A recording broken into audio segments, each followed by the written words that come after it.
42 years ago, a family of 5 in the coastal town of Encinitas, California, vanished without a trace on a spring night, leaving behind a locked house and an unfinished meal on the table. Authorities suspected the eldest son, the only survivor, was involved in the incident, but with no bodies, no evidence, and the investigation quickly reaching a dead end. However, in the years that followed, one persistent female investigator never accepted that conclusion, quietly searching for answers among dusty case files. Then one day, while reviewing old evidence, she discovered a tiny detail that everyone else had overlooked, a detail that could change the entire case and shock the entire community. Before diving deep into this shocking story, let us know where you're watching from, and if you love mysterious cases like this, don't forget to hit subscribe. Encinitas, California, summer of 1983. The small coastal town along the Pacific Ocean still retained the characteristic tranquility of a long-established religious community. Single-story houses with red-tiled roofs, white fences, wildflower gardens, and palm trees lining the walkways created a familiar scene, where residents knew each other through Sunday morning services at St. Augustine Church. Among them, Pastor Robert Morales's family was seen as the typical model of faith and order: the stern father, the devoted mother, 3 obedient daughters, and the stepson Jeff Morales, 17 years old, who had just moved back to live with his father after his biological mother passed away. Their white house sat at the end of the street facing the ocean, where every afternoon one could hear the church bells blending with the sound of crashing waves. On the outside, everything remained calm, but inside that family, tension had been quietly building. Robert was disciplined and conservative, viewing faith as the measure of all behavior, while Jeff was an uncontrollable teenager, frequently clashing with his stepfather over money and lifestyle. A few weeks before the incident, some churchgoers noticed a heavy atmosphere when the father and son avoided eye contact during services. On Sunday morning, May 8th, neighbors saw the Morales family going about their routine as usual. Dawn prepared lunch, the daughters helped their mother in the kitchen, Robert watered the plants in the yard, and Jeff sat on the front steps with a frustrated look, smoking and staring out at the sea. By early afternoon, the front door was still open, radio sounds drifting from the living room, everything appearing completely normal. As night fell, members of the congregation realized the Morales family was absent from the evening prayer service at St. Augustine Church, something that had never happened before. A few people tried calling, but no one answered. The lights in the house stayed on, then gradually turned off. The next morning, Dawn's relatives drove over to check. The door was locked with no signs of forced entry. Robert's car was missing from the garage, and belongings inside remained intact. On the dining table were unwashed plates and dishes, as if lunch had been abandoned midway. Everything stopped at that moment. The wall clock still showed 2:17. The curtains were slightly open, and no one could explain why all 5 people had disappeared from the house in just one afternoon. As night fell, Dawn's relatives began to worry because no one in the family was answering the phone or showing up at the evening service at the church. By the end of the day, they decided to go to the Encinitas police station to report it. That afternoon, after receiving information from Dawn Morales's relatives, the San Diego County Sheriff's Department officially opened a missing persons file for all 5 family members. The case was deemed unusual from the start, an entire family vanishing simultaneously, leaving no letters, luggage, or signs of departure, was something almost unheard of in a peaceful residential area like Encinitas. The initial lead lieutenant, Frank Lawson, along with 2 local deputies, arrived at the scene that same evening. They documented the house's condition, took photographs, sealed the doors and backyard area. Preliminary inspection results showed the entire scene was virtually undisturbed. No windows were broken, no signs of lockpicking. Furniture inside remained in its usual places. In the living room, the sofa lid was open, the TV was off, the radio had stopped. On the dining table were still the plates of food not cleared away, glasses half full of water, clean tablecloth, no signs of chaos or struggle. Police noted that the meal seemed abandoned midway, as if the members had just left the table and never returned. The upstairs was also carefully checked. The daughters' beds were neatly made. Robert and Dawn's room was tidy. No luggage or clothes taken. In the closet were still passports, personal documents, bank cards, and valuables. On the corner of Dawn's vanity table, a Bible open to an unfinished reading passage. No signs of violence or unauthorized entry were found. The only unusual point was the family's Chevrolet missing from the garage. Lawson initially assumed that without clear criminal traces, it was very likely the family had left the house on their own in their vehicle. Some situations previously recorded in California showed families sometimes leaving their residence to avoid financial troubles or personal conflicts, so this was considered a temporary approach. However, since personal belongings and money remained intact, this hypothesis was quickly marked as lacking confirmation basis. Police proceeded to take statements from surrounding neighbors. Many said they saw the Morales family going about normally at noon the previous day and heard no strange noises at night. The only witness recalled seeing Jeff, the eldest son, leave the house in the afternoon on his motorcycle, but not the exact time. Search teams were deployed that night to scour the residential area and vicinity around St. Augustine Church, where Robert Morales worked. Police divided the area into 3 directions: the western beachfront, the route leading to Highway 101, and the open land behind the church. They used flashlights, police dogs, and radios for continuous communication within a 2-mile radius of the house. Results were negative.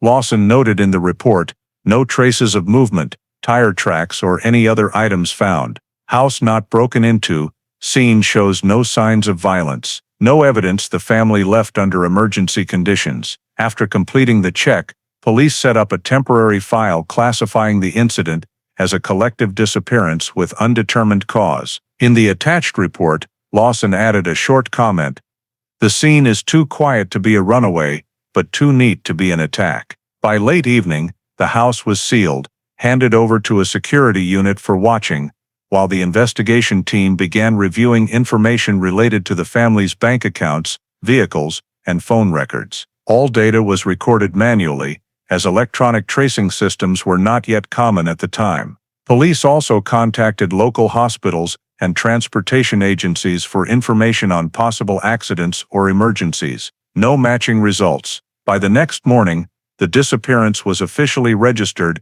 in the San Diego County system with medium priority, due to no direct criminal evidence. Nevertheless, the simultaneous vanishing of all 5 people still unsettled the local community. St. Augustine Church held a special prayer service for the Morales family, while police continued expanding the search scope. At this point, the incident was still viewed as a disappearance of unknown cause, with no specific investigative direction. In the following days, the San Diego County Sheriff's Department mobilized additional search forces, coordinating with the Coastal Rescue Team, the Fire Department, and dozens of volunteers from the St. Augustine Church community. The focus area was delineated to include the Encinitas beach strip, extending to the San Elijo Lagoon, and the open lands to the east bordering the forest. Each morning, small groups divided into directions, using topographic maps, flashlights, metal detectors,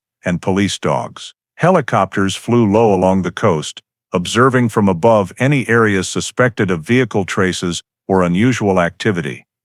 In the first 3 days, the search radius expanded to the sparse forests near Olivenhain, but there were no signs that the Morales family had passed through there. Participants described the weather that day as clear, with no rain or strong winds, making the absence of footprints or tire marks even more puzzling. Police recorded dozens of tip calls from residents, but most were contradictory or lacked verifiable value.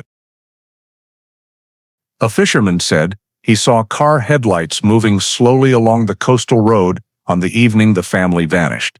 But upon checking, the area had no cameras and no fresh tire tracks. A woman living near the church stated she heard a sound like a car door slamming hard that evening, but the timing did not match other statements. Those scattered details were insufficient to form a clear hypothesis. On the 5th day of the operation, the coastal search team discovered a small item caught in seaweed in the wet sand area near the Moonlight Beach access path. It was a white handkerchief, still bearing handmade embroidery in the corner.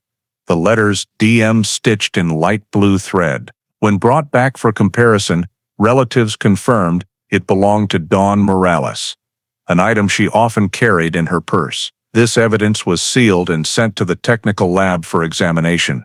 But there were no bloodstains, oil marks, or other useful samples. Nevertheless, it remained the only evidence directly linked to a family member since their disappearance. Following this discovery, the search scope was narrowed around the beach area, assuming they might have left the house by car and encountered an accident along the shore. Police scanned sonar in the shallow waters near the breakwater, but results were empty. Rescue teams began to tire due to the lack of specific direction. From the 8th day, local media outlets simultaneously reported on the disappearance. The San Diego Union Tribune ran the headline, "Pastor's Family in Encinitas Vanishes Mysteriously." Radio stations broadcast updates every morning, including calls for information. A regional TV channel reporter arrived at the scene, filming police patrolling the beach and residents setting up prayer tables outside the Morales home. However, after the initial surge, no new developments emerged. The number of volunteers gradually decreased, and police had to scale back forces to focus on processing gathered information. By the 12th day, Lawson submitted a temporary report, concluding that all searches within a 10-mile radius from the Morales home yielded no positive results. No signs of traffic accidents, no bodies or other family belongings found. Investigators began suspecting the incident was not just an ordinary disappearance, but due to lack of direct evidence, they were forced to keep the file in open search status. The Encinitas community, usually peaceful, grew heavy. The Morales house doors were sealed. Neighbors began avoiding discussion of the story. In the final report of the first search wave, Lawson noted, "No physical clues beyond the handkerchief. No movement traces. No witnesses confirming sightings of Morales family members after noon on the day they vanished." After 14 days of full-force mobilization, the operation ended without specific results, leaving a series of unanswered questions and an atmosphere of unease enveloping the once tranquil coastal town.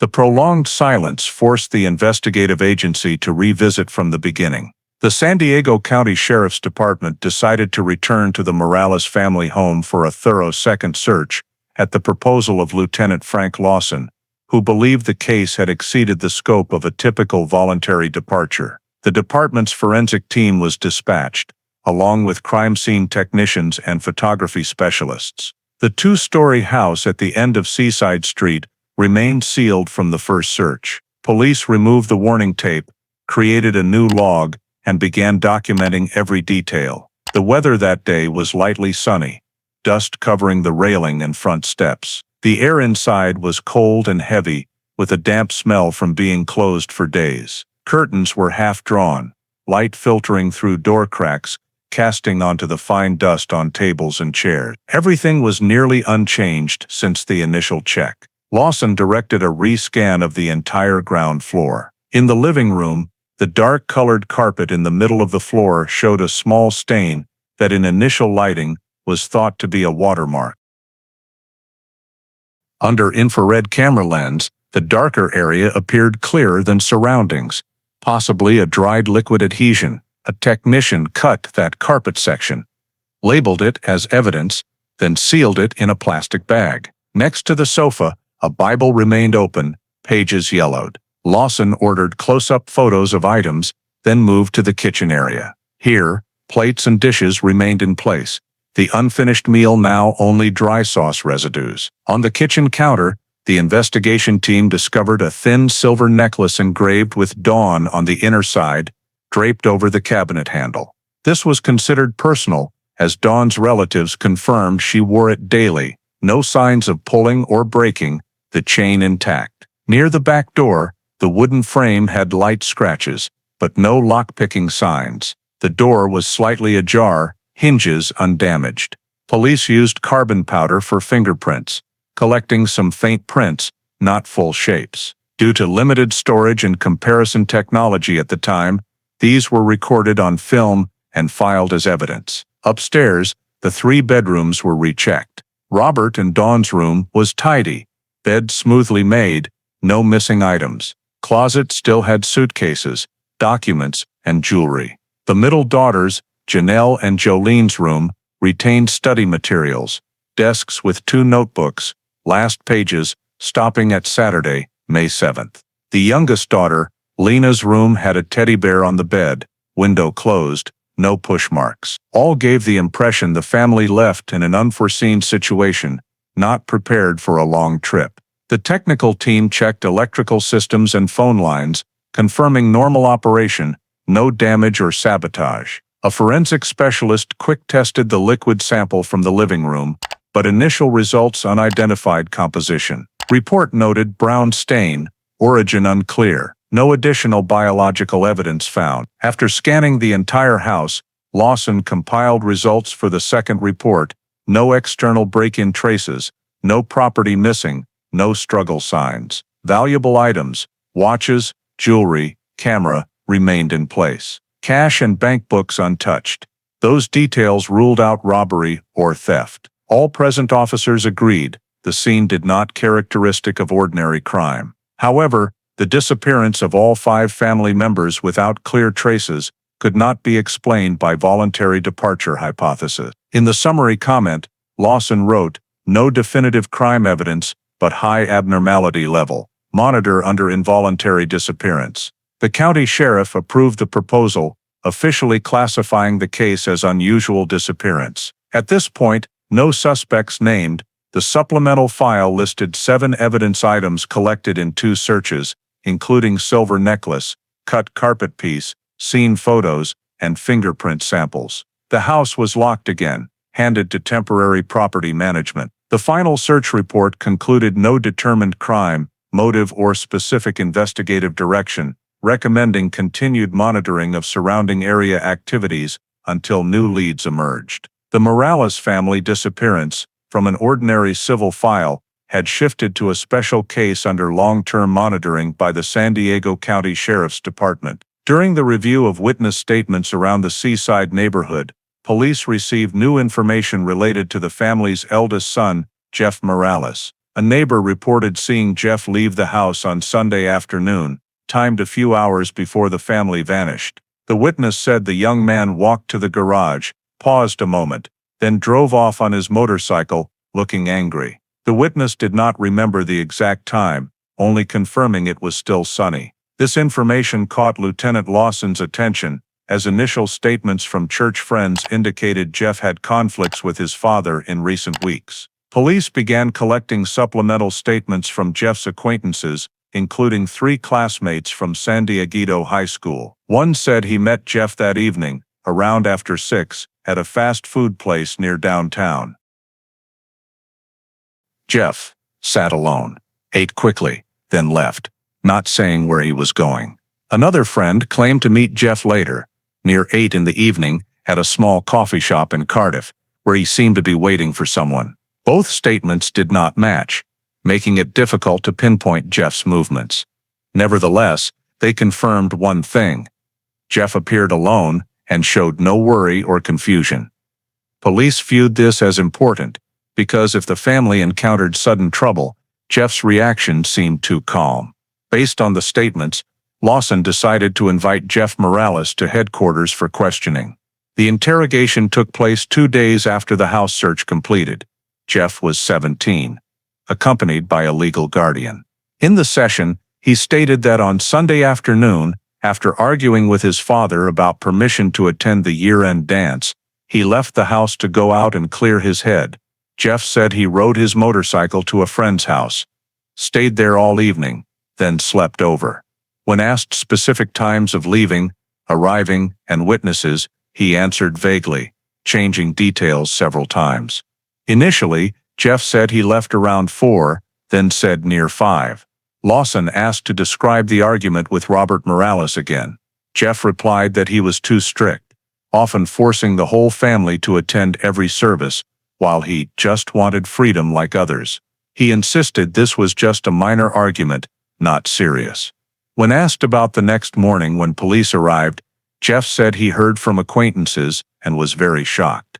However, throughout the session, Jeff did not ask specifics about what happened, only repeatedly emphasizing he was not there and knew nothing more. This attitude led Lawson to note in the record, unstable statement, lacking details, unverifiable.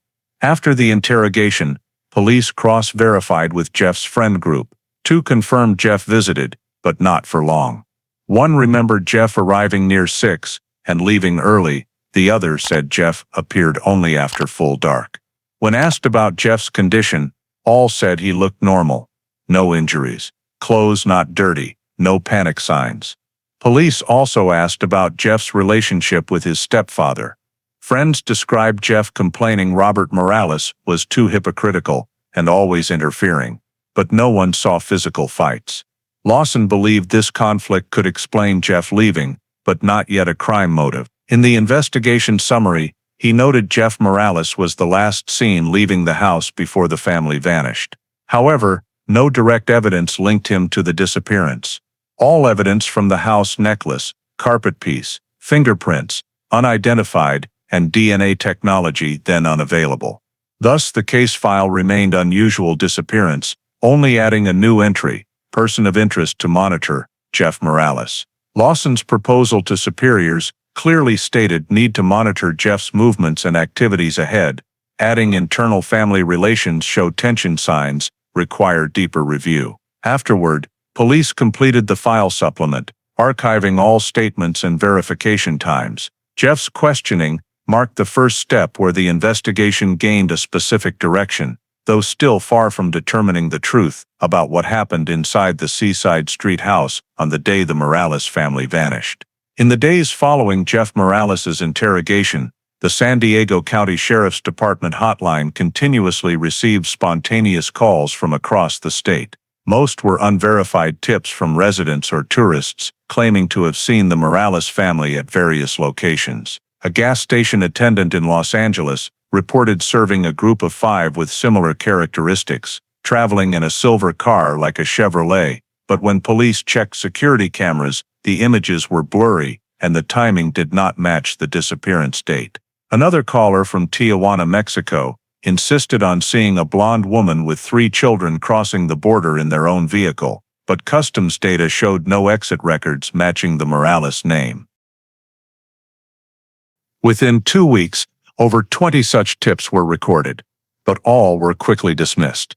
Investigators noted that most tip providers had heard secondhand or speculated based on news reports. Each day, the case grew more tangled with unsubstantiated stories spreading through the small Encinitas community. During services at St. Augustine Church, parishioners began whispering that Pastor Robert Morales might be entangled in financial issues or intending to leave the parish. A few recounted him mentioning wanting a fresh start, but no one knew exactly what that meant. Police checked Robert's bank records and accounts, discovering a $1,200 cash withdrawal a few days before the disappearance, but the amount was insufficient to prove a runaway plan. Additionally, utility bills and mail continued arriving regularly, with no signs of relocation preparation. Some congregation members describe Robert as strict, sometimes irritating others by imposing moral views. However, no one believed he had enemies or was involved in wrongdoing.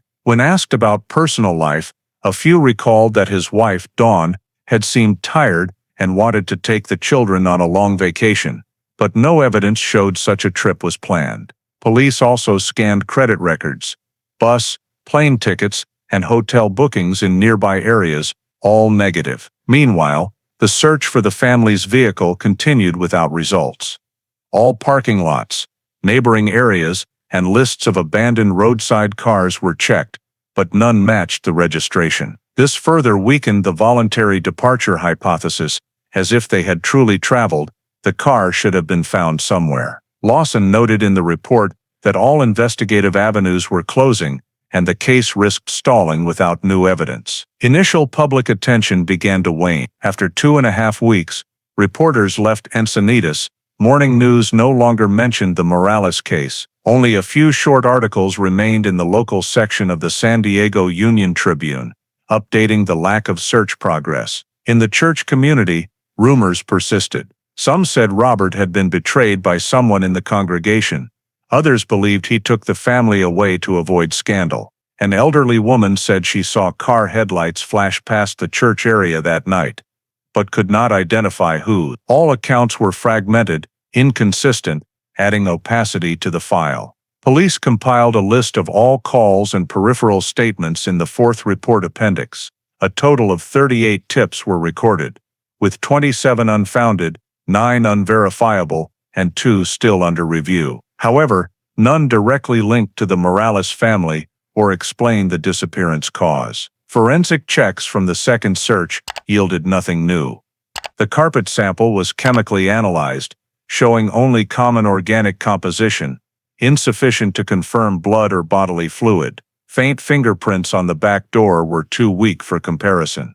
The only evidence was Dawn's necklace, but it provided no useful information. After 3 weeks of continuous work, the investigation team submitted a comprehensive report to the county sheriff's office. The conclusion stated, no crime evidence, no movement traces, no verified information on victims' location or status. By mid-June 1983, after nearly a month of investigation without specific results, the San Diego County Sheriff's Department officially proposed suspending the Morales family disappearance case. All pursuit avenues led to dead ends, and collected evidence was insufficient to prove criminal activity. In the internal meeting minutes, Lieutenant Frank Lawson presented that available information only allowed classifying the case as unusual disappearance, lacking criteria for criminal investigation. This decision meant the file shifted to inactive case status, suspended, reopened only with new developments. On June 14,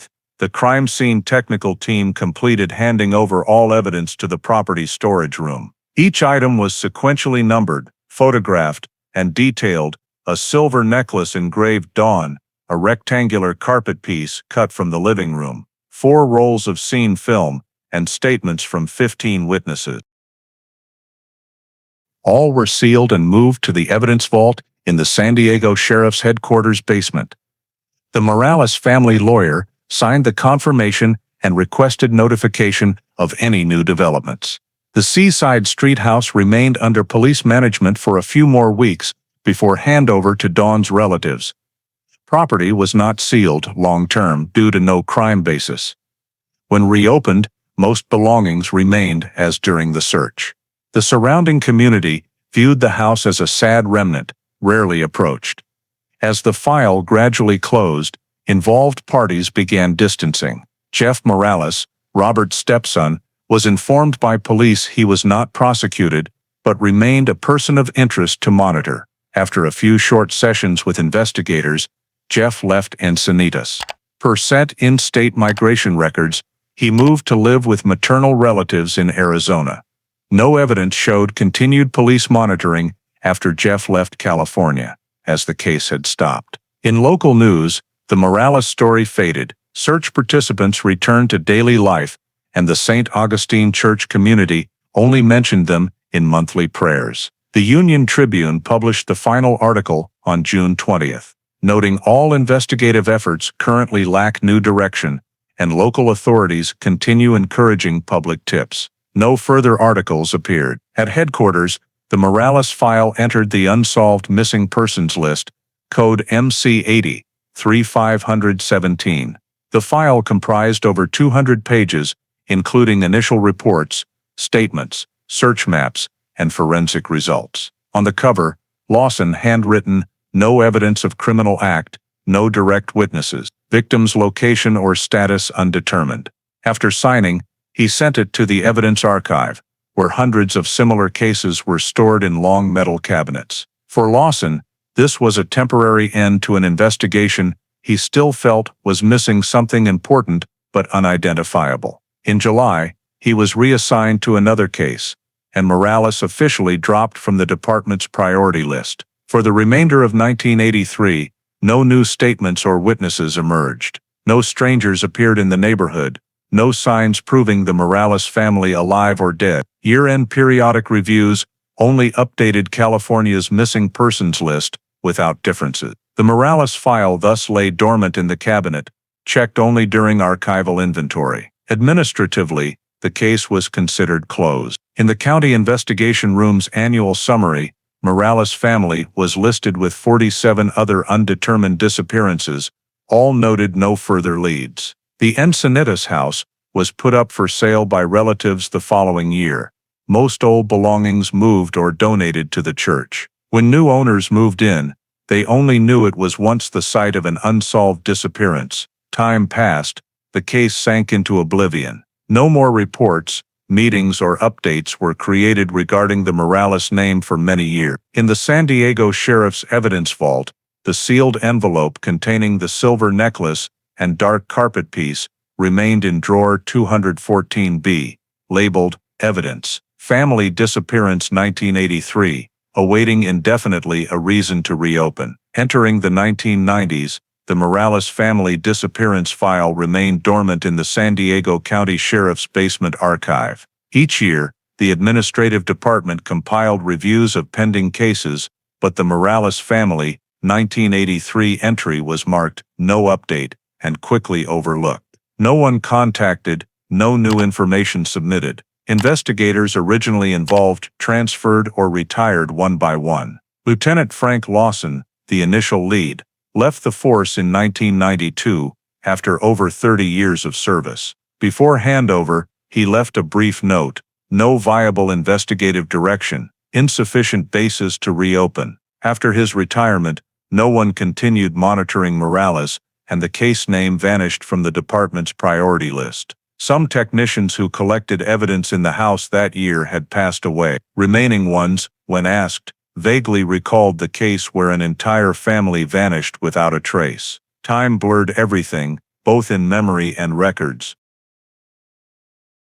By the mid-1990s, numerous new cases across California drew investigative attention: disappearances along I-5, serial killings, political scandals, and interstate crimes. Amid that massive workload, a 30-year-old disappearance without bodies or evidence became too distant. The Missing Persons Unit had only 2 staff, mainly handling new files. Old cases were bundled and stored in county evidence vaults. In 1995, when the San Diego Sheriff's Department implemented its first computerized storage system, many old files required re-entry. The Morales file received a new code, placed in cold case, unsolved missing persons. The electronic note had only a few lines: family of 5, disappeared in Encinitas. No crime signs, vehicle not found, no scene photos, as originals were never digitized. Evidence copies remained in storage, unchecked for condition. The case officially became one of hundreds of long-term unsolved disappearances. In Encinitas, the seaside neighborhood had changed. The Morales house was sold multiple times, gradually repaired and repainted.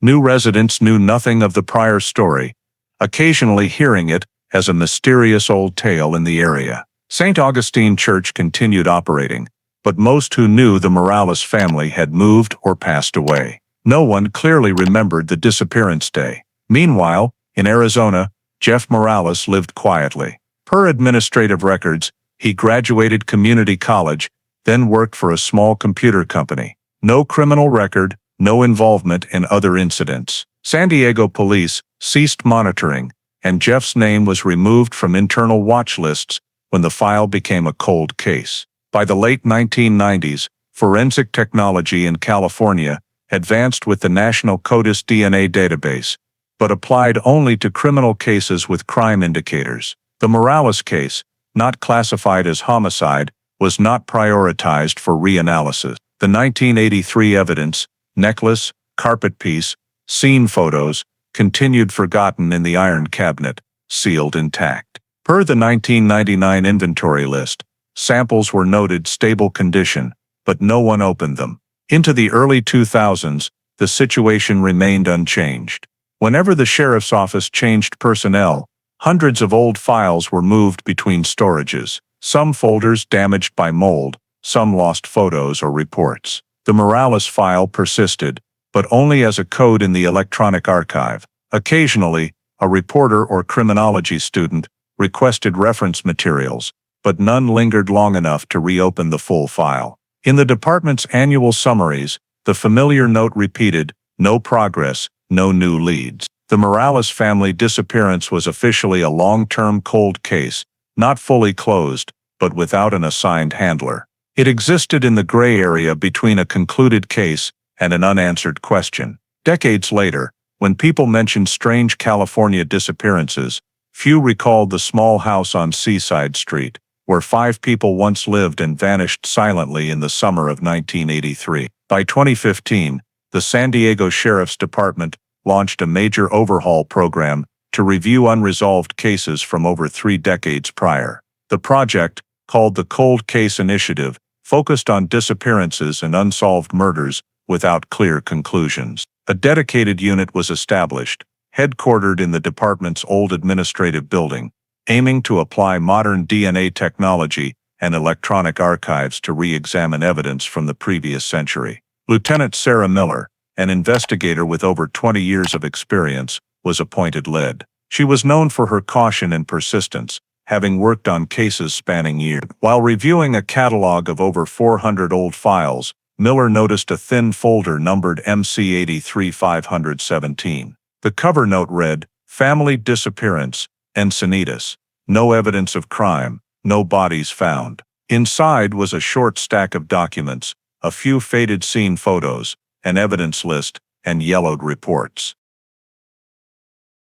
What caught her attention was the case's rarity, an entire family vanishing simultaneously, no signs of struggle, no physical clues, and classified as unusual disappearance for 32 years. Per professional habit, Miller noted in the margin, 5 missing persons, no recovery, no closure. In the first week, she requested the forensics team recheck the evidence list still stored in Vault 3. Under technician supervision, the 1983 sealed envelopes were opened after over 30 years. The silver necklace remained shiny.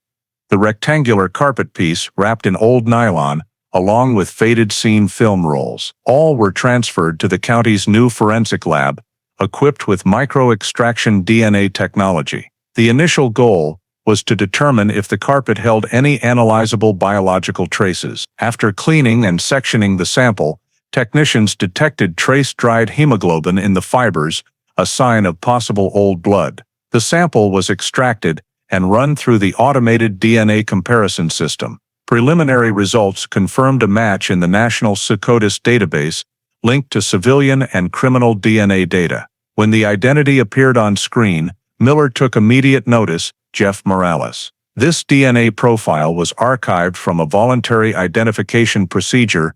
Jeff participated in Arizona. Data showed 99.8% match with the trace blood on the carpet. The lab concluded negligible error chance. The report sent to Miller included a brief comment: male DNA matches direct relative in Morales family, specifically Jeff Morales. This discovery shifted the 1983 file from storage to active investigation. Miller read Lieutenant Lawson's original file in full, scrutinizing every note. In Lawson's comments, "Too quiet to be a runaway, too clean to be a crime." She saw this as fitting many concealed homicide cases she had encountered: silent, no violent scene. Only a missed minor detail. Miller listed tasks, crossed DNA with other evidence, verified Jeff Morales' current residence, re-examined 1983 witness statements. Before next steps, she held an internal cold case team meeting. In the minutes, Miller stated Morales' case has sufficient anomalies for reinvestigation. 5 victims vanished without trace.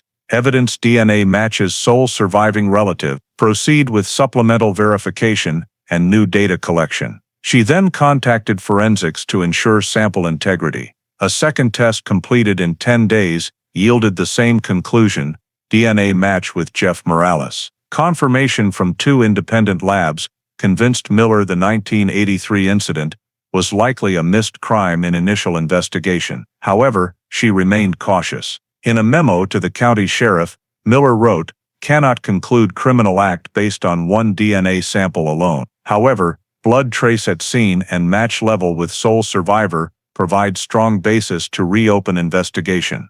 The proposal was approved within 24 hours. On March 12, 2015, the San Diego Sheriff's Department officially issued the decision to reopen the Morales family file. Old code MC 83517 was replaced with new CCF 1501, signifying the first cold case reinvestigated in the program. All documents were digitized and transferred to the modern management system. Lieutenant Sarah Miller became the official case lead. In the startup report, her final line was concise: "Old evidence still holds value. The 32-year silence may end here." Immediately after reopening the Morales file, Lieutenant Sarah Miller tasked her team with fully reconstructing the 1983 event sequence. She requested all original reports from old departments, including search logs, statements, maps, and scene images. Over 20 dusty file volumes were brought to the cold case unit meeting room, spread across a metal table. Investigators divided sections, marking details comparable to current data. The first goal was pinpointing the exact last time the Morales family was seen alive. Per Lawson's 1983 report, neighbors saw them at Sunday noon, front door open, everyone inside. The initial missing persons call was around 9 p.m. the next day. Thus, the unclear window was nearly 30 hours, the period no one knew what happened. Miller believed this gap was the case key. The team built a detailed timeline, listing every statement, timestamp, and recorded location from old files. They cross-referenced with rare preserved objective data, including a fuel receipt found in an evidence bag. The receipt was printed at a gas station on Highway 101, dated May 8, 1983, matching the disappearance day. It noted, cash payment, 10 gallons gas, Chevrolet sedan vehicle. Station code matched the route out of Encinitas. Comparing with Jeff Morales's 1983 interrogation statement, the team found an anomaly. Jeff claimed he left on his motorcycle, not using the family car. But the original report noted Robert Morales's Chevrolet vanished simultaneously. This coincidence led Miller to believe Jeff might have driven the car that final afternoon. For certainty, she retrieved vehicle registration copies from state archives.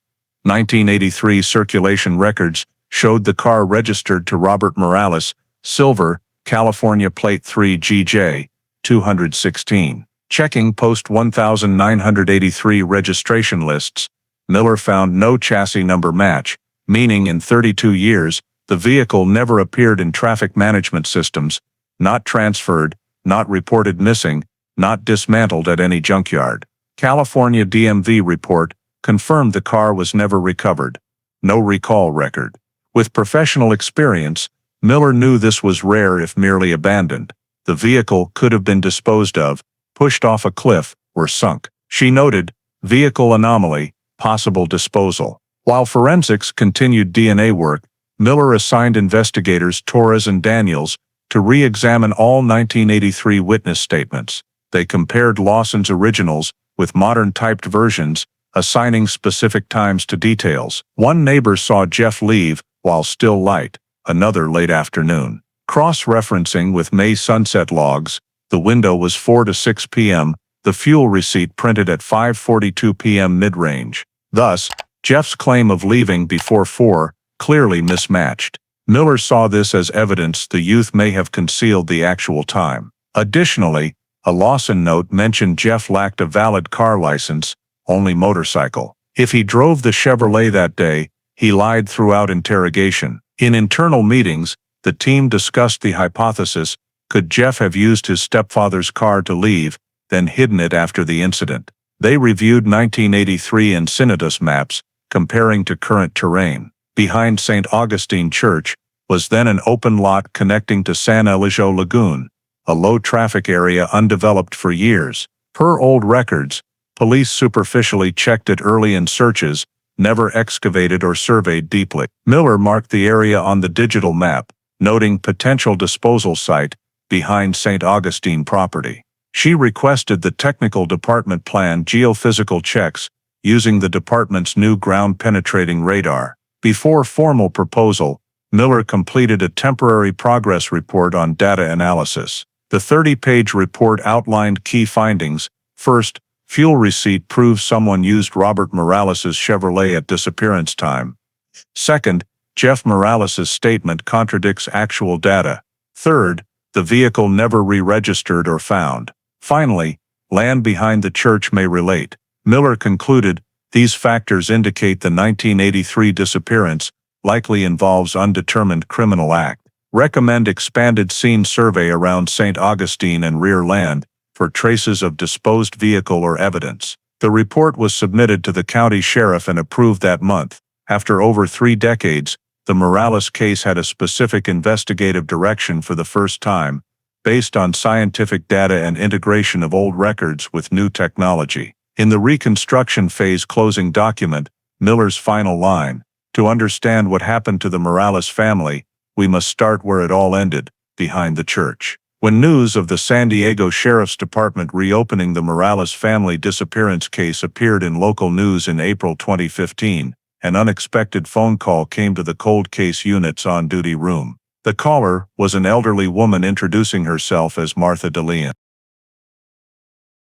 Her voice trembled as she said she once lived on Seaside Street, just a few houses from the Morales home, and had something to report after over 30 years of silence.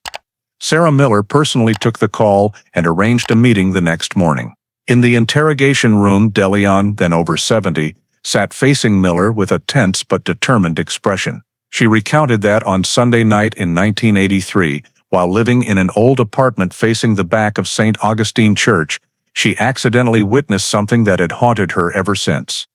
According to her, around nearly 10 p.m., she heard an engine starting and tires crunching over gravel behind the church. Thinking someone was working late, she looked out the second-floor window. Under the dim streetlight, she saw a young man in a light-colored jacket dragging something heavy down the lot behind the church. She couldn't clearly see what it was, only a low-bent silhouette moving slowly, then disappearing behind the trees. A moment later, a loud car door slam echoed, and a silver vehicle left the area. She heard no other voices or conversation. When Miller asked why she didn't report it at the time, DeLeon lowered her head, explaining she lived alone, was an undocumented immigrant, and feared questions about her status. Additionally, she thought it was just normal church business, unaware the Morales family had vanished until the next morning.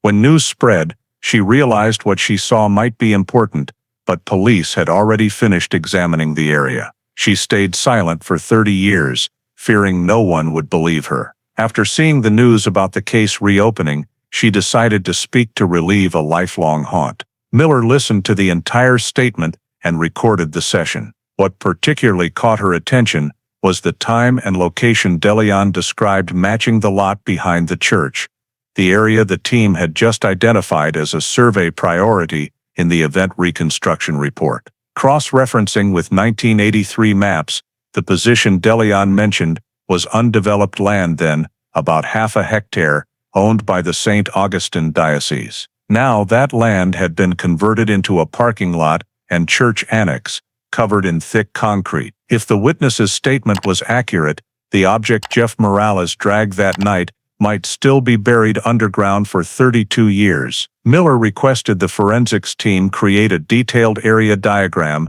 and verify the statement with old data sources. She searched 1983 scene photos, finding no images fully capturing the rear lot, only one blurry distant shot. This indicated police at the time overlooked the location during searches. For reliability, Miller had investigator Daniels check Martha DeLeon's residency information. Civil records confirmed she lived at 247 Seaside Avenue from 1979 to 1985, fully matching the incident timeframe. Old neighbors confirmed she was reclusive, rarely interacting, further supporting the statement's realism. The cold case team recorded DeLeon's account as credible eyewitness testimony, delayed but consistent. After verification, Miller personally surveyed the area. She went with a surveyor and the current church manager, who was surprised to learn the land was once undeveloped. The parking lot was now paved concrete with clear lines, but Miller noticed the rearmost section, bordering the old fence, had unusually high ground. Per old topographic maps, that was once a drainage ditch and low area. She took photos, measured coordinates, and noted in the report. Based on existing DNA evidence and the new witness statement, Miller submitted a formal proposal to the sheriff's office requesting a controlled geophysical survey warrant for the St. Augustine church land. In the proposal, she stated the objective: determine existence of metallic objects or voids beneath soil and concrete to locate potential buried evidence related to 1983 disappearance. The proposal included area maps, current photos, and De Leon's signed statement. 10 days later, the San Diego County Court approved the survey warrant, allowing the cold case unit to use ground-penetrating radar to probe beneath the surface without excavation. This was the first time in the San Diego County Cold Case Program's history that a disappearance was reinvestigated using modern geophysics. On April 28, 2015, the technical team brought GPR equipment to the scene, setting up a safety perimeter around the rear church parking lot. Sarah Miller supervised the entire process. As the scanner moved over the concrete, feedback signals showed unusual curves at about 1.5 meters depth. Engineers marked 4 points with structures differing from natural ground, near the area De Leon described. Miller noted in the temporary report, GPR detected subsurface anomalies consistent with buried metallic objects or cavities.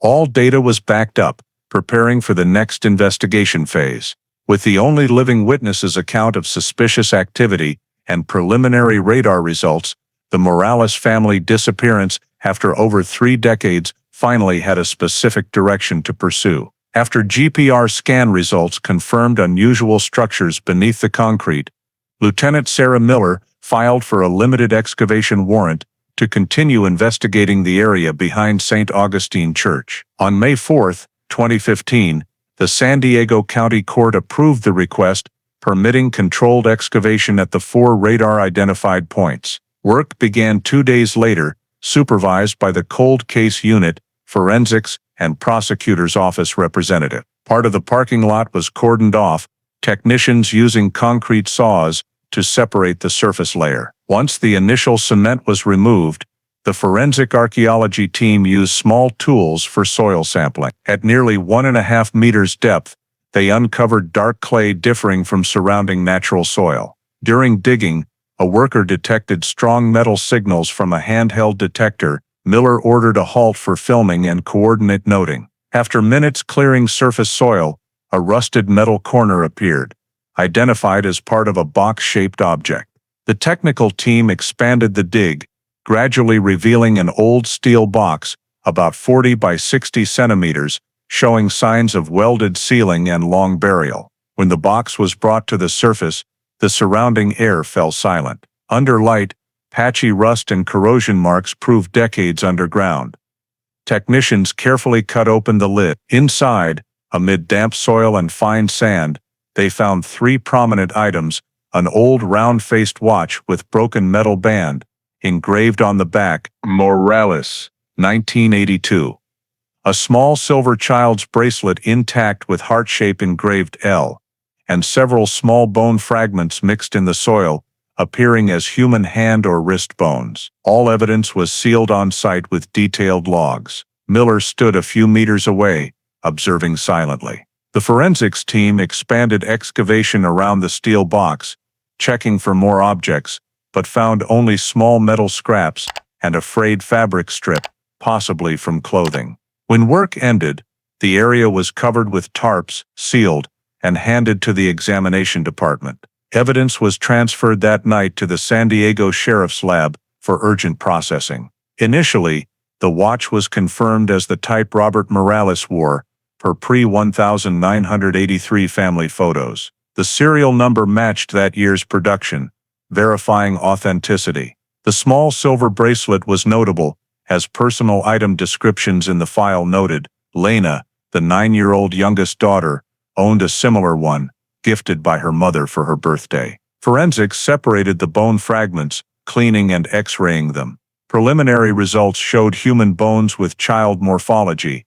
Chemical analysis indicated natural decomposition over long time, no surface trauma, but possible heat or pressure effects from burial. For identification, specialists extracted mitochondrial DNA from bones and sent to California's specialized lab.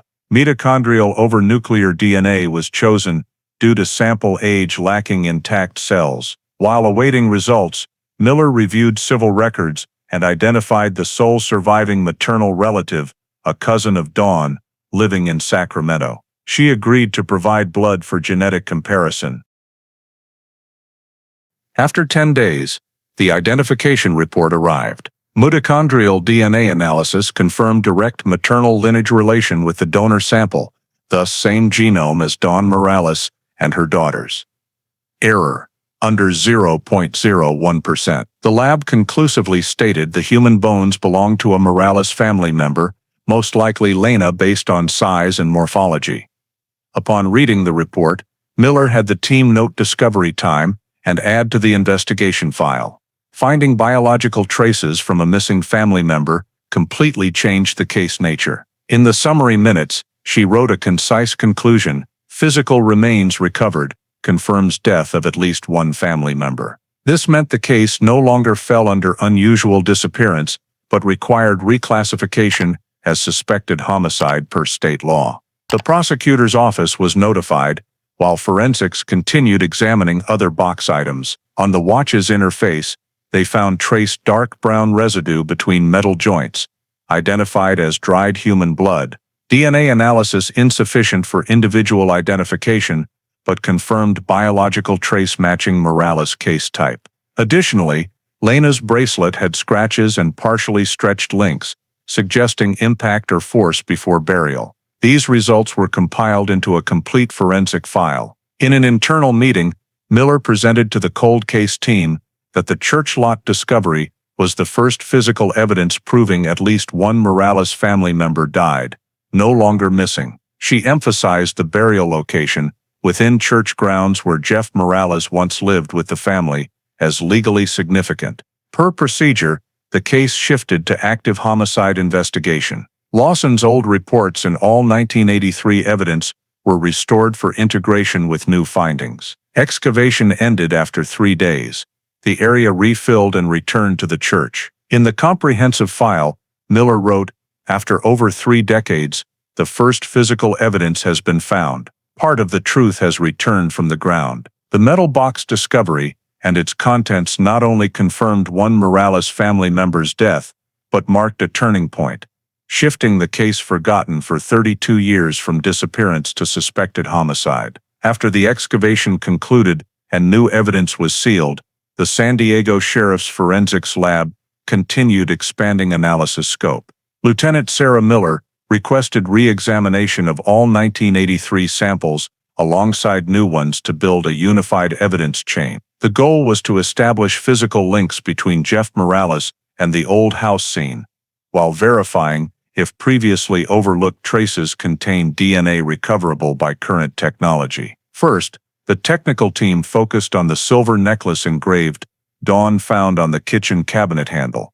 This item had undergone preliminary checks in the 1980s, but DNA testing was unavailable then. When cleaned using enzyme methods, they detected faint residue on the clasp. Microanalysis revealed it was a mixture of human skin cells. The sample was extracted, compared to CODIS database DNA, and results showed a 99.9% match with Jeff Morales's profile. Jeff's DNA on his mother's personal necklace, found in the kitchen, where he had no logical reason to touch it after the family vanished, became the first detail strengthening the hypothesis he was at the scene during the incident.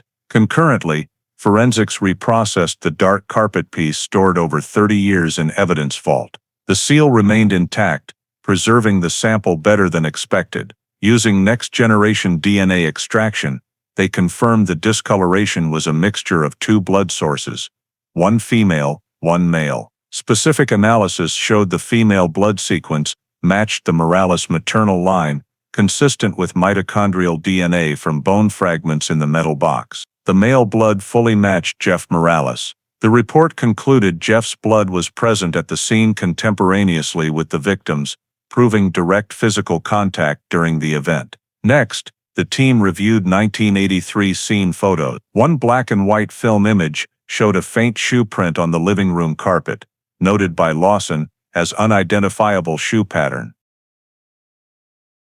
Miller sent the scanned image to digital image analysis for resolution enhancement and pattern comparison to era footwear databases.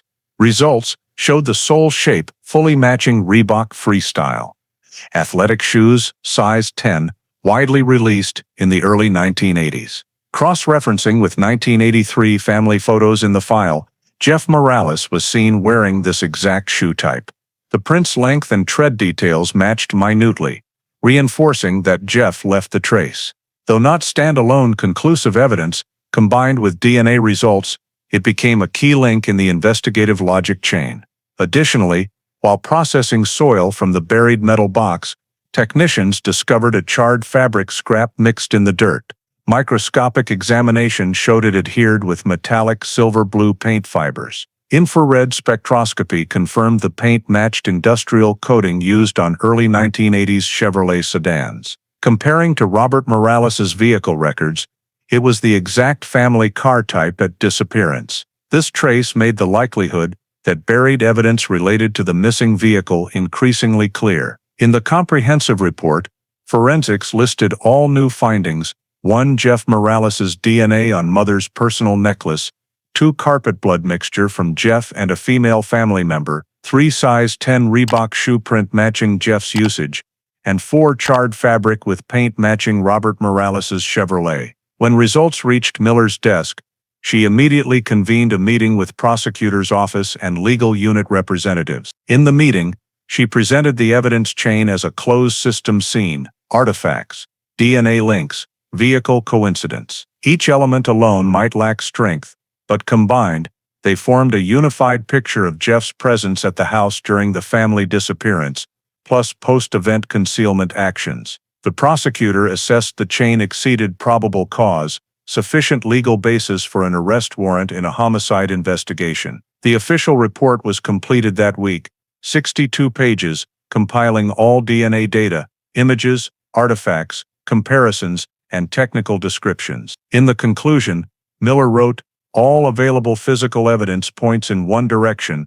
The family's eldest son, Jeff Morales, was at the scene when the incident occurred and engaged in actions to conceal the truth." After over 3 decades, the seemingly forever closed case now had enough basis to proceed to criminal prosecution. The report was submitted to San Diego County Court with a formal arrest warrant request for Jeff Morales. In September 2015, after the San Diego County Prosecutor's Office approved the warrant issuance, an arrest plan was immediately implemented with coordination between the San Diego Sheriff's Department and Arizona State Police. Investigation records located Jeff Morales, then 50 years old, residing in a northern Phoenix suburb, working for a computer services company. After weeks of covert surveillance for safety, the arrest warrant was executed early morning on September 22. 6 plainclothes officers approached the single-story house in a quiet residential area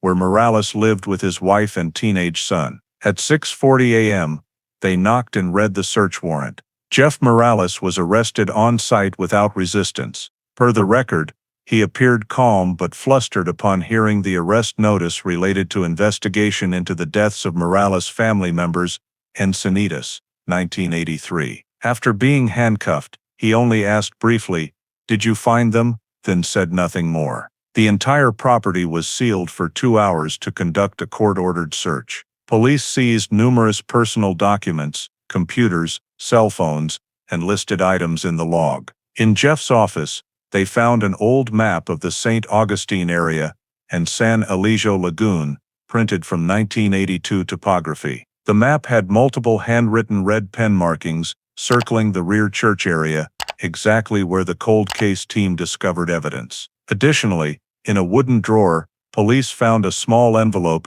containing 3 Polaroid photos of 2 brown and blonde-haired girls, identified as Janelle and Jolene Morales, Jeff's sisters. The photo backs were dated summer '82. The old photos were carefully preserved, undamaged.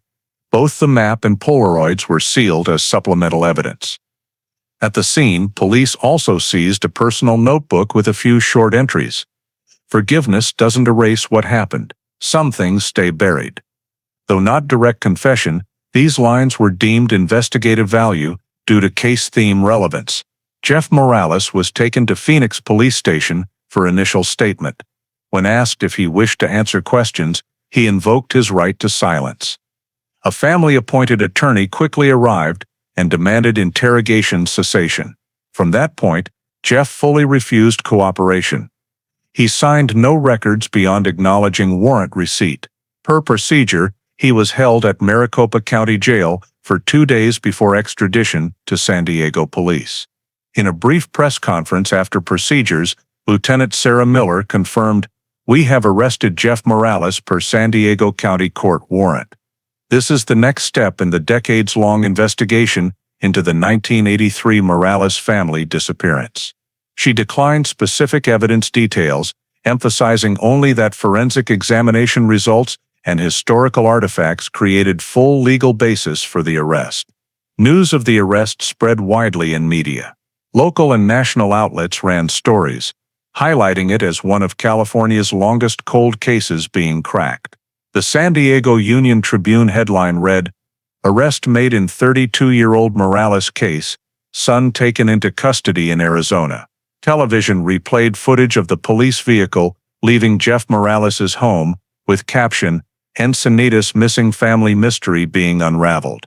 In Encinitas, the news shocked. Many longtime Seaside Street residents couldn't believe the forgotten case resurfaced after 32 years. St. Augustine Church, once the story's center, became a destination for reporters and the curious. Some former congregation members expressed astonishment, saying, "It's hard to believe someone who grew up among us could be involved in tragedy."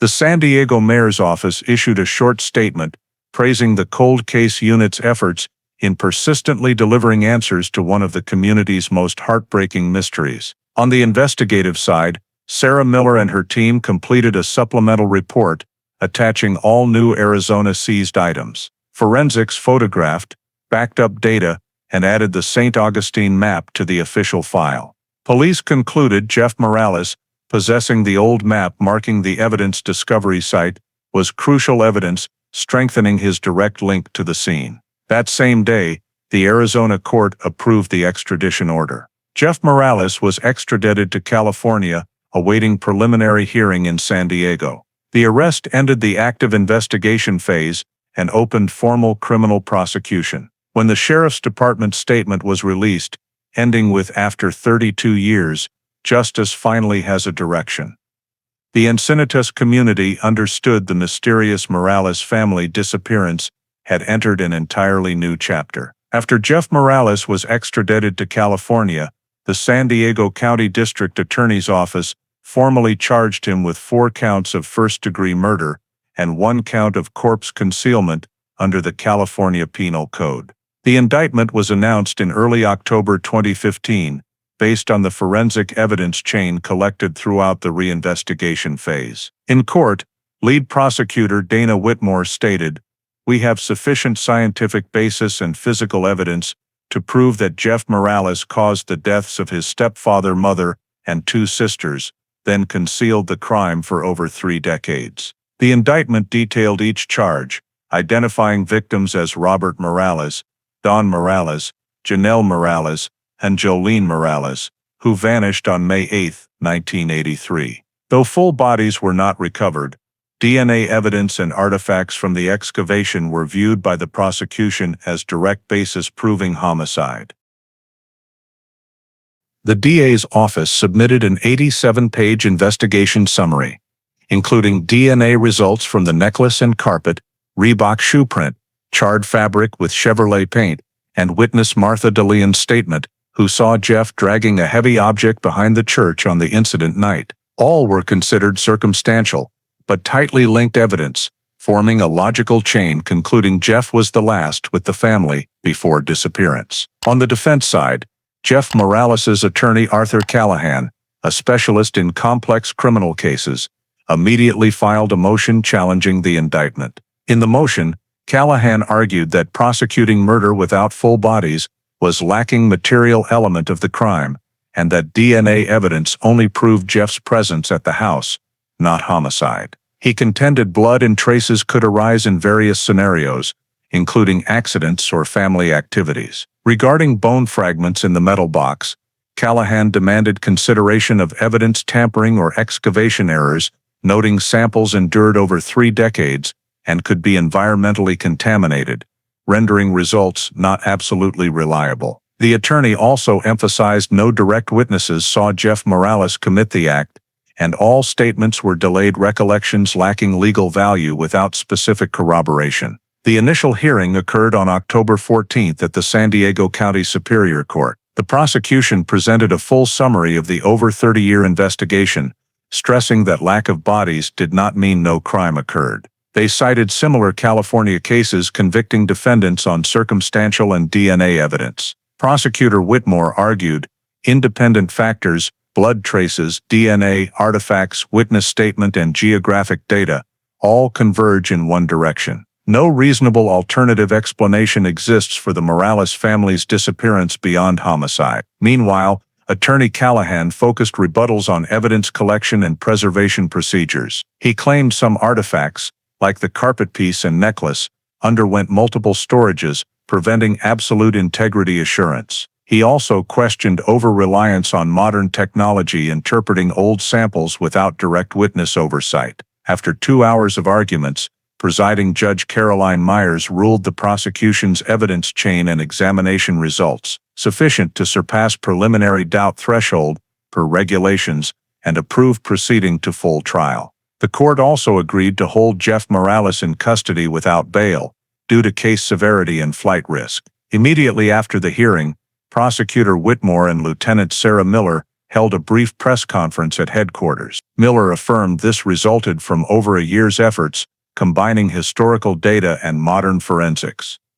What we did was give voice to those silent for over 30 years. Outside court, Attorney Callahan told reporters he and his client were confident in proving Jeff Morales' innocence before the jury. He emphasized, no bodies, no confession, only assumptions. Media quickly spread hearing news, sparking a new wave of public attention. Articles with headlines like "Cold Case Turned Murder Trial," after 32 years or no bodies, but DNA speaks for the dead, densely appeared on major outlets. The once peaceful Encinitas community reignited debates. Some believed justice finally arrived, others found it hard to convict based solely on trace evidence. By late October, the court set the official trial date for March 15, 2016. The trial would occur at the San Diego County Superior Court, expected to last weeks with a 12-person jury. Upon trial schedule announcement, the Morales file shifted to complete criminal litigation phase,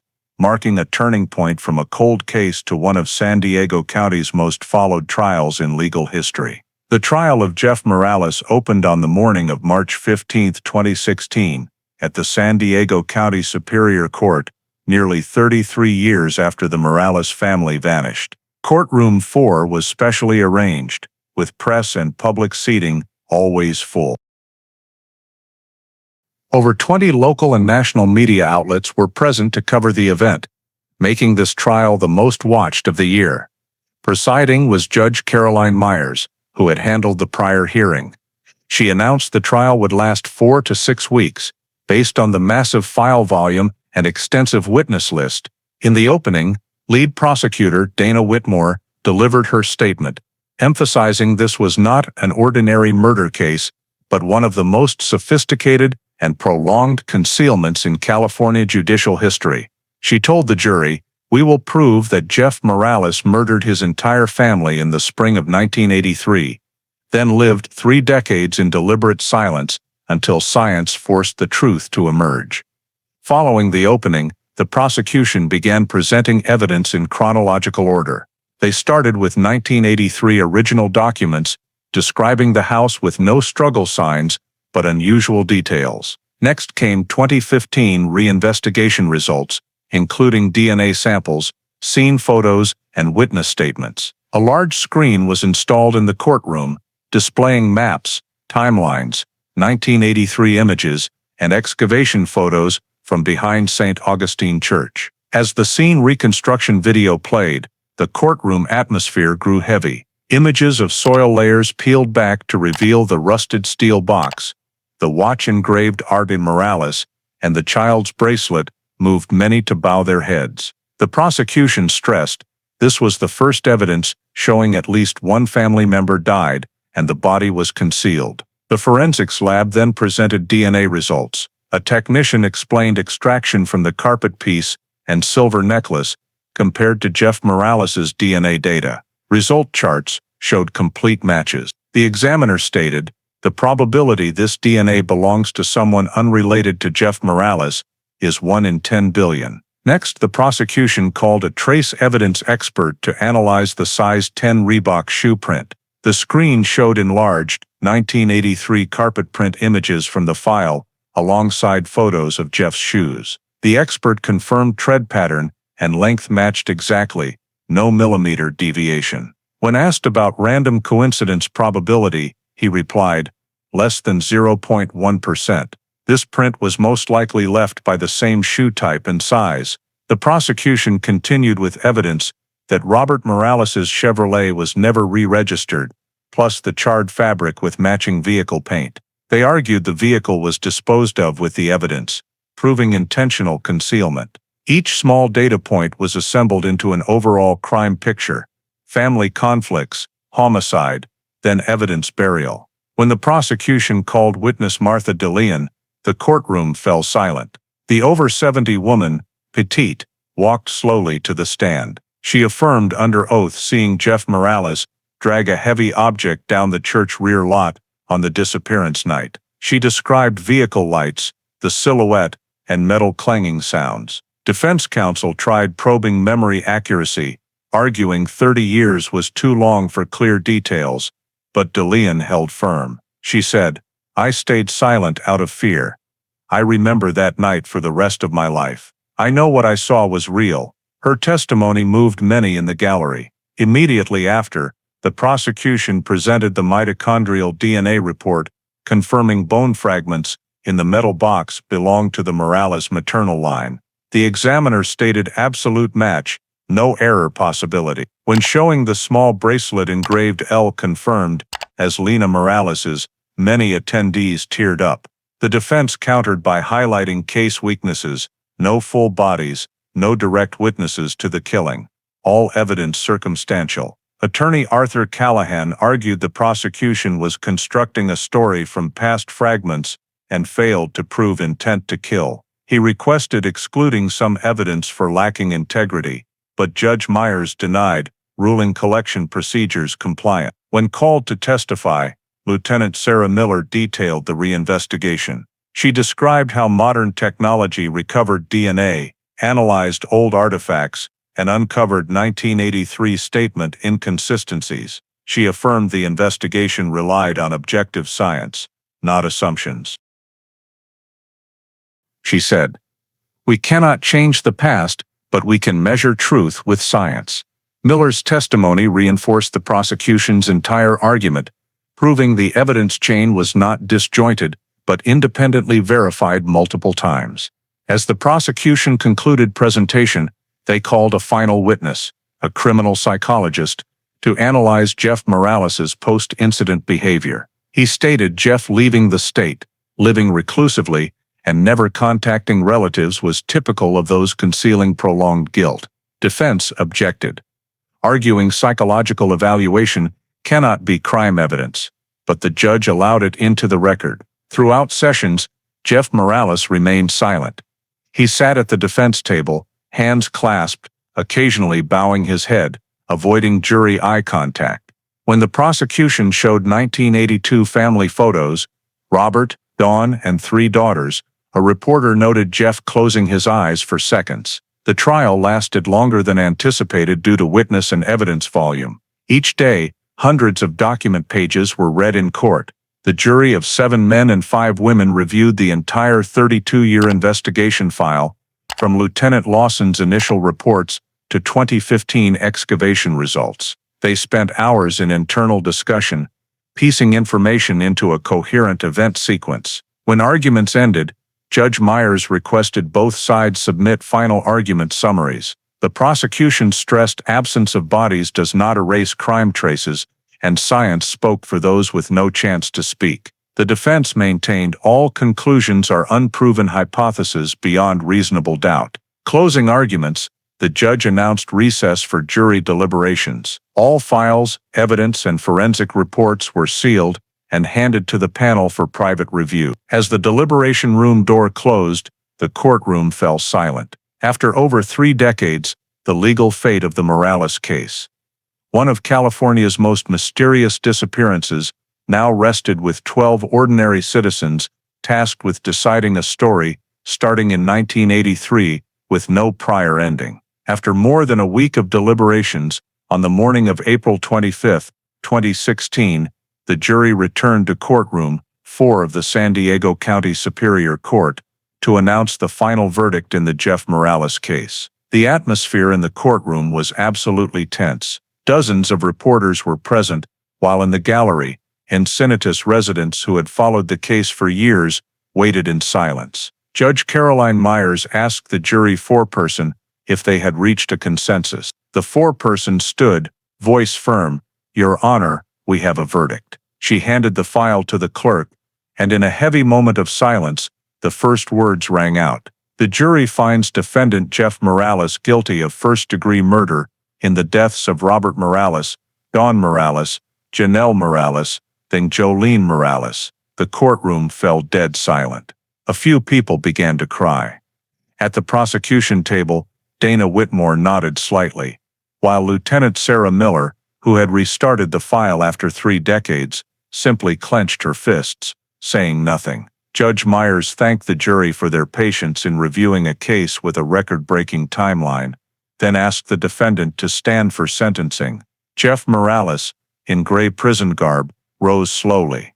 When asked if he wished to speak before sentencing, he only shook his head. His face showed no emotion, eyes fixed on the tile floor. The judge read the sentence for over 10 minutes, compiling all charges the jury had confirmed. The court sentenced defendant Jeff Morales to 4 counts of first-degree murder under Section 187 of the California Penal Code, with aggravating circumstances of intentional crime concealment and evidence tampering. The penalty imposed was 4 consecutive life sentences without parole or reduction. When the sentence ended, the gavel struck sharply. From that moment, the case was officially closed legally. The prosecution side remained silent, while a few spectators shed tears. A reporter captured the image of Jeff Morales bowing his head, hands cuffed, escorted out by police. He looked at no one, offered no resistance, only walked slowly between 2 officers. Outside the court, Prosecutor Whitmore briefly addressed the press. "This is the result of persistence, science, and justice." She declined comment on appeal possibilities, only saying the Morales family finally has answers, though belated. Lieutenant Sarah Miller was also at the press conference, stating case resolution was not a victory, but closure to a story too long, so the lost may rest in peace. Public reaction was immediate. Major newspapers across California ran the news. The Los Angeles Times wrote, "Cold case closed, after 33 years, Morales convicted of family murders." NBC aired a special report, calling it one of California's longest resolved cases. Encinitas residents, who knew the Morales family, expressed mixed emotions. Some said justice was finally served, but others felt heartbroken that the son was the perpetrator. In the St. Augustine religious community, a special prayer service was held the week after sentencing to remember the victims and grant peace to the departed souls. Legal experts evaluated this as a model case in applying DNA technology and modern forensics to unresolved files. Many reports noted the Morales case set a new precedent for prosecuting murder without full bodies, based on highly reliable indirect scientific evidence. The San Diego County DA's office received a commendation letter from the state attorney general for unwavering pursuit of justice regardless of time passed. Meanwhile, attorney Arthur Callahan announced an appeal to the appellate court, arguing the verdict relied on circumstantial evidence and overinterpretation by the prosecution. However, experts assessed reversal chances as very low since the jury reached unanimous consensus. Immediately after the trial, Jeff Morales was transferred to Folsom State Prison, designated for life without parole inmates. His personal file was classified Level 5 high security. In the San Diego Sheriff's internal report, the Morales case was marked closed, solved, and filed under Major Cold Cases, Resolved 2016. At that point, it was California's longest cold case solved using combined DNA, ground-penetrating radar, and delayed witness testimony. Subsequent forensic journal articles often cited this case as a prime example of evidence preservation value and reinvestigation potential through scientific advances. In Lieutenant Sarah Miller's final summary file, she wrote, 33 years is a long time for truth to be heard.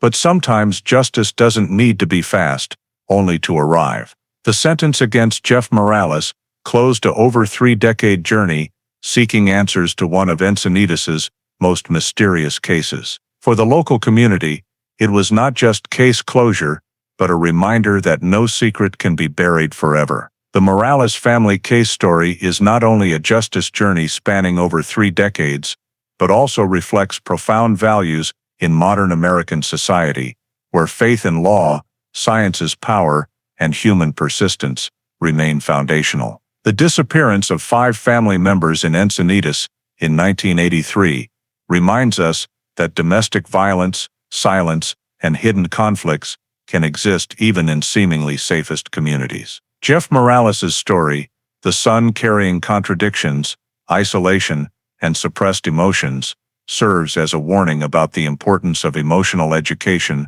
and psychological support in modern American families. If counseling systems existed then, if someone noticed stress signals in the Morales home, perhaps the tragedy could have been prevented. Conversely, Lieutenant Sarah Miller and the Cold Case Unit's persistent investigation shows persistence's strength and forensic technology's value in upholding justice. Thanks to DNA, thanks to over 30-year evidence preservation, truth was finally found, reminding us that in today's society, no crime can be permanently buried. The Morales lesson is, trust science, trust legal transparency, but above all, care for those beside you. Every silence, every instability sign in family, school, or community could be an unheard cry for help. Justice does not only come from courts, it starts from compassion and individual responsibility in daily life.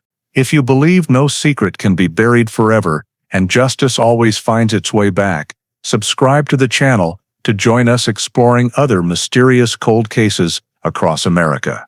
Thank you for following to the end of the Morales family story. See you in the next video, where truth is awakened once more after years of silence.